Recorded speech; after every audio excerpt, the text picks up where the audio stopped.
Hey guys, it's Jay from Ethos Fitness and Performance. Today I wanted to kind of take a slightly different tact on some of the blogs we've been writing the last couple of weeks, talking more about performance in the gym and developing kettlebell training. Going into the next couple of months, at the end of November, obviously just passing Thanksgiving, and then going into a busy holiday season now, I wanted to kind of change tact a little bit here and talk about kind of give us a list of things that we can focus on to make sure that we can stay focused or that we can stay kind of as best on track as we can going forward over that busy holiday period. So I'm the first person to say, I want you to go ahead and enjoy your holiday season. There's going to be tons of holiday parties, whether it's work, whether it's, business partners, and you're going to be going to different places, and then family and Christmas and Hanukkah and all those other things that they obviously go on around this time of year. Great, go ahead, indulge, enjoy those times. But at the same time, that's probably 2 or 3 times a week for maybe 2 or 3 hours, 2 or 3 hours at a time. That still leaves roughly 160 hours left in the week. So there's no reason to take 8 hours worth of parties and kind of, indulging and then throwing that extra 160 hours in the downward spiral. So the 5 things I want to talk a little bit about today are: number 1, making sure that we stay hydrated. Number 2, making sure that we're eating the right foods. Obviously, when we're at those parties, sure, there's going to be lots of little finger foods and pizza and all those other things that are on offer. That's great. But again, what we eat on the other 160 hours, so upping the fiber is the thing we're going to talk about the most. Movement, whether it's general movement, climbing the stairs, not taking the escalator when you get off the train, or whether it's training a little bit more consistently, or making sure that you know that you're going to have a busy weekend so that you're going to get 4 other practice and workouts in earlier on in the week. Number 4, making sure that we get enough sleep. Okay, sleep is, we talk about exercise, nutrition, and recovery. Recovery is the job number 1. It's not lifting weights that makes us strong. Okay, it's recovering from lifting weights that makes us strong. That's a Mark Rifkind kind of gem, if you like, there. And then the final one is probably one of the hardest ones to manage all year round, which is about being prepared. Okay, if we can foresee the things that are coming our way over the next 4 to 6 weeks, and then maybe even past that going into January, if we can plan for those things, then we can actually structure out some goals to make sure that says, on Friday, I know I've got a work due, and then on Saturday, I know I'm going to a family event, and then on Sunday, I know I'm going to be out with friends because there's a football game on. That's 3 days that we're kind of going to maybe potentially write off because there's going to be a lot of kind of crazy food and beer and all the rest of it going around. Like, what can I do for the other 3, 4, 5 days a week that I'm not at those parties, okay? So talking about job number 1, drinking more water. Drinking more water is a really simple thing to do. And when we talk about goal setting, we talk about making the smallest possible change that yields the biggest possible result. And a lot of the time, that's the smallest possible change is exactly that. Let's not try and go cold turkey. Let's drink 1 more cup of water a day. So on numerous occasions, most of the people that I work with on a one-on-one basis and in classes, when we're talking about goal setting, people are talking about overhauling their diet and overhauling their food. Really, job number 1 I say to people is, if I gave everybody in this room $100 and sent them down to Whole Foods and told them to only buy healthy food, I know that they could come back and give me a basket of only healthy food, because people know what it is that they need to eat, right? We all know that it's a little bit more vegetable, a little bit less donut. Like, we understand those things, okay? So if we already know that, and we've tried going cold turkey in the past and it's not worked for us, then why do we keep trying to bang our head against that? So let's not. Let's work on the smallest possible thing that yields the biggest possible result. So job number 1 is drink more water. It's going to aid as an appetite suppressant. So as you get going throughout the day and there's like people bring cupcakes into the office and all those other things, try and drink a cup of water before you decide to go and eat those things. That's it. Simple. Job number 1. The reason we do that, it's going to aid digestion for the food that you've already eaten, so you're going to absorb those nutrients. Again, obviously, it's an appetite suppressant. Mental alertness as well. Just sitting at your office all day, it's warm inside, it's getting cold outside now. We're likely to get some snow here in Boston sometime soon. When we're all cozy and we reach for that comfort food, like, let's make sure that we're a little bit more mentally aware, and water's going to help that.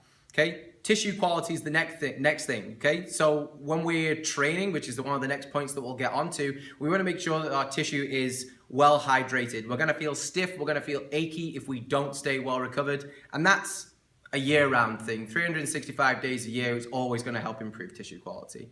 And then as we just mentioned, stiffness. You don't want to sit there. You're not going to recover very well. So if, let's say, for example, you've had 3 days crazy at parties, and then you go into, you know you're going to go and work out hard on Monday because you're ready to work off the donuts and all the party food that you've had. If you don't recover well from that, what's the likelihood that you're going to go to the gym on Tuesday, Wednesday, Thursday? If you feel really, really tight and stiff, you're probably going to call it a day, and then potentially be in an opportunity for you to go back into feeling comfortable, being dehydrated, and all those other things that feed into one another. Okay, so that's job number 1. So job number 2 then, up in the fiber, making sure that we're eating the right kinds of food.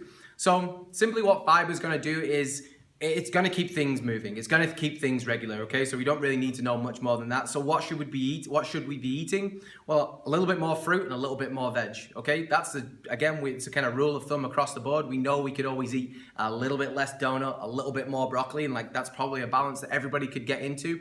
But it's really important at this time of the year that you make sure that you are upping your fiber intake, because again, it's going to help you stay a little more regular, and it's going to stop you from feeling all stodgy and all bloated and all kind of stiff and lethargic, and it's going to get things moving, and it's going to get rid of some of that bloat, okay? So that's something you can do right now, is go ahead and take another mouthful of, another piece of fruit or another handful of veg the next time you're sitting down to eat dinner. Just go ahead and try that, okay? And that's going to get rid of some of that Thanksgiving turkey bloat that you may or may not have, okay?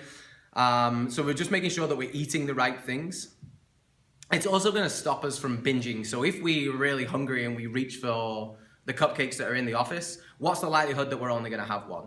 Probably slim to none, because, well, they're cupcakes, all right? There's not the kind of thing that you only get to eat one of, right? So that's job number 2, real simple. Go ahead and eat one more piece of fruit a day or one more handful of greens each meal. Number 3, let's move, okay? We're going to be in a position where, just as we talked about with the hydration, we're going to be a little more lethargic. It's going to be a little bit warmer in the office, a little bit colder outside. It's going to be harder to peel yourself out of bed. Okay, so let's get in some form of movement. Great, we'd love to say let's make sure that we train 4 or 5 days a week, really quality training sessions. Sometimes that's not going to happen. Okay, so take the stairs, take the escalator, go for a walk with the family after a family meal, try and take a couple less Ubers, go out and just brave the weather a little bit. And we'll be much better off for that. And again, that feeds into drink more water, better tissue quality. We're going to feel less lethargic, more mentally aware, more mentally alert. Okay, and all those things are going to feed into one another. So number 4, sleep. Sleep's going to be really hard. Again, we go down that list of 1, drinking more water, 2, upping the fiber and making sure we're eating the right foods. Number 3, working on moving. Okay, if we're doing all the right things, we're gonna need to recover properly, especially if we're adding a couple of later nights in there with parties and work dues and all the other things, okay?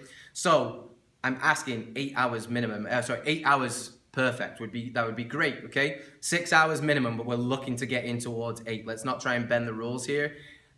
It's going to aid our recovery from working out. It's also going to give us more reason to work out later on. If we aid our recovery, I'm going to feel a little more refreshed. I'm going to be more willing to go to the gym the day after, or go and do the workout the day after.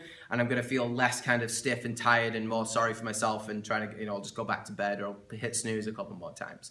Okay? It's also going to give us a little bit more willpower. Again, go back to that mental awareness or mental alertness, of I'm going to be more willing to go there if I'm not absolutely smoked come 5 o'clock.